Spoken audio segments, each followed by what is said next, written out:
নব্য রাজাকার, এরা 1971 সালের সেই রাজাকারদের প্রেতাত্মা, সেই রাজাকারদের সন্তান, সেই রাজাকারদের নাতনি।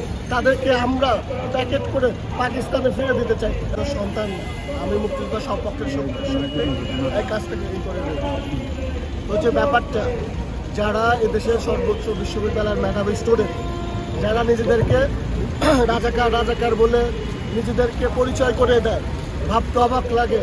1971 সালে আমাদের এদেশের সর্বশ্রেণীর মানুষ, শ্রমজীবী, কৃষক, আমার বাপ দাদারা যারা যুদ্ধ করে যারা এই দেশের প্রতিটা ইঞ্চি স্বাধীন করেছে, সেই পাকিস্তানের প্রেতাত্মা, সেই পাকিস্তানি দূষণ থেকে ওই রাজাকার একটা গালি, রাজাকার একটা ঘৃণিত শব্দ, যারা এই দেশের মানুষের ট্যাক্সের টাকা দিয়ে, এই দেশের মানুষের কষ্ট অর্জিত টাকা দিয়ে, যারা এই দেশের সর্বোচ্চ বিশ্ববিদ্যালয়ে পড়ালেখা করে সর্বোচ্চ সুবিধা নিয়ে যারা নিজেদেরকে মেধাবী বলে দাবি করে, তারা যখন নিজেদেরকে রাজাকার, একটি ঘৃণিত, একটি খারাপ শব্দ, একটি আমাদের ঐতিহ্যবাহী ইতিহাসের বিপরীত একটি শব্দের সাথে নিজেদেরকে পরিচয় করে, তাদের প্রতি ধিক্কার, এই মেধার প্রতি ধিক্কার।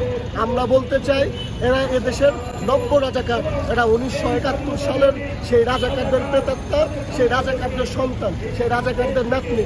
তাদেরকে আমরা প্যাকেট করে পাকিস্তানে ফিরে দিতে চাই। এবং আমরা যারা মুক্তিযুদ্ধ সপক্ষের শক্তি, আমরা যারা বঙ্গবন্ধু কন্যা দেশরত্ন শেখ হাসিনার আদর্শের শক্তি, আমরা যারা রাজপথের শক্তি, আমরা এদেরকে এ দেশ থেকে যে কোনো সময় বিতাড়িত করতে চাই। আচ্ছা, আমরা দেখলাম যে এই যে কন্টেন্ট ক্রিয়েট করে সোশ্যাল মিডিয়ায় কাপি নামের, মানে কুত্তা কাপি নামে, সে নিজেকে রাজাকার রাজাকার বলে, তুমি কে আমি কে, রাজাকার রাজাকার। আচ্ছা, আপনি কি তার বিরুদ্ধে আইনগত ব্যবস্থা নেওয়ার আবার বলেন? আচ্ছা, কাফি যে ছেলেটা, আচ্ছা সে কি জানে সে এই দেশে বসবাস করতেছে? এই যে সুন্দর দেশ, এই যে আমাদের উন্নত জীবনযাপনের দিকে আমরা যাচ্ছি, তার বাপদাদারা কি করেছিল?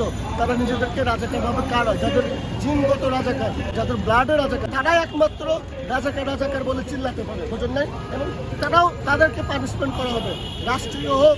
আমরা যারা মুক্তিযুদ্ধ সপক্ষে শক্তি আছে, আমরা যারা বঙ্গবন্ধু কন্যার শক্তি আছে, হ্যাঁ, বঙ্গবন্ধু কন্যার দেশরত্ন শেখ হাসিনা কথাকে যারা বোঝে না, তারা আসলেই মেধাবী না। বঙ্গবন্ধু কন্যার কথাকে যারা না বোঝে, নিজেদেরকে রাজাকার দাবি করতেছে, অবশ্যই তাদের বিরুদ্ধে মামলা হবে। এবং যারা সাধারণ মানুষের ভোগান্তির কারণ হয়ে দাঁড়াচ্ছে, তাদের বিরুদ্ধে অবশ্যই ব্যবস্থা নেবে। আর এই কাফি, তাদের বিরুদ্ধে রাষ্ট্র তথা আমরা ব্যবস্থা নেব ইনশাল্লাহ।